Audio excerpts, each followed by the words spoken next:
ছোট দেশগুলোই কখনো কখনো সবচেয়ে বিপজ্জনক হয়ে ওঠে।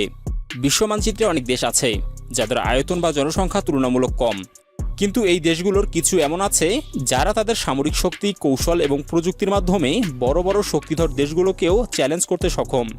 আসলে ছোট দেশের শক্তি বোঝার জন্য আমাদের দৃষ্টিভঙ্গি বদলাতে হবে, কারণ তারা বড় দেশের মতো সব জায়গায় শক্তি ছড়ায় না, বরং নির্দিষ্ট জায়গায় অত্যন্ত কার্যকর শক্তি তৈরি করে। ছোট দেশের একটি বড় সুবিধা হলো তারা দ্রুত সিদ্ধান্ত নিতে পারে। বড় দেশের মতো দীর্ঘ প্রশাসনিক প্রক্রিয়ায় না পড়ে তারা মুহূর্তের মধ্যে সামরিক সিদ্ধান্ত নিতে পারে। এই গতি অনেক সময় যুদ্ধক্ষেত্রে বড় পার্থক্য তৈরি করে।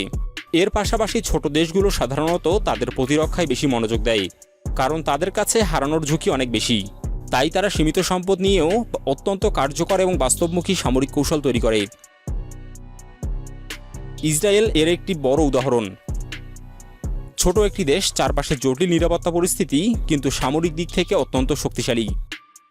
তাদের সেনাবাহিনী প্রযুক্তি নির্ভর, দ্রুত প্রক্রিয়াশীল এবং উচ্চ প্রশিক্ষণপ্রাপ্ত। বিশেষ করে তাদের এয়ার ডিফেন্স, গোয়েন্দা নেটওয়ার্ক এবং দ্রুত আক্রমণ ক্ষমতা তাদেরকে অন্যদের থেকে আলাদা করেছে। তারা অনেক সময় যুদ্ধ শুরু হওয়ার আগেই শত্রুর পরিকল্পনা নষ্ট করে দিতে সক্ষম হয়। আরেকটি গুরুত্বপূর্ণ উদাহরণ দক্ষিণ কোরিয়া। ভৌগোলিকভাবে সীমিত হলেও তারা একটি উচ্চ প্রযুক্তি নির্ভর সামরিক শক্তি গড়ে তুলেছে। উত্তর কোরিয়ার হুমকির কারণে তারা সবসময় প্রস্তুত থাকে।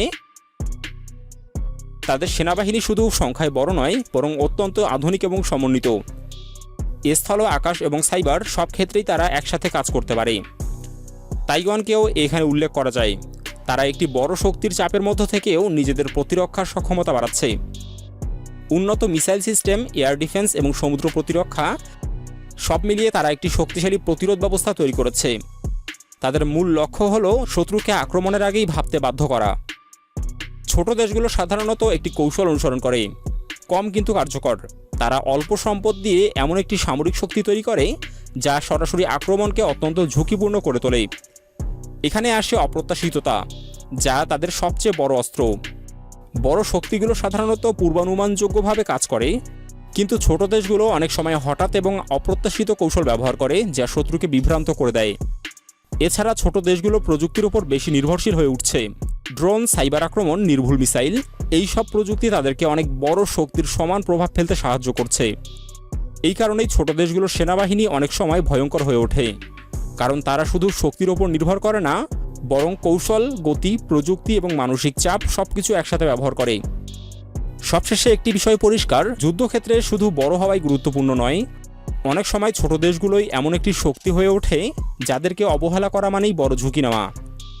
এবং ভবিষ্যতের যুদ্ধগুলো হয়তো প্রমাণ করবে ছোট দেশগুলোই সবচেয়ে বড় চমক দিতে পারে।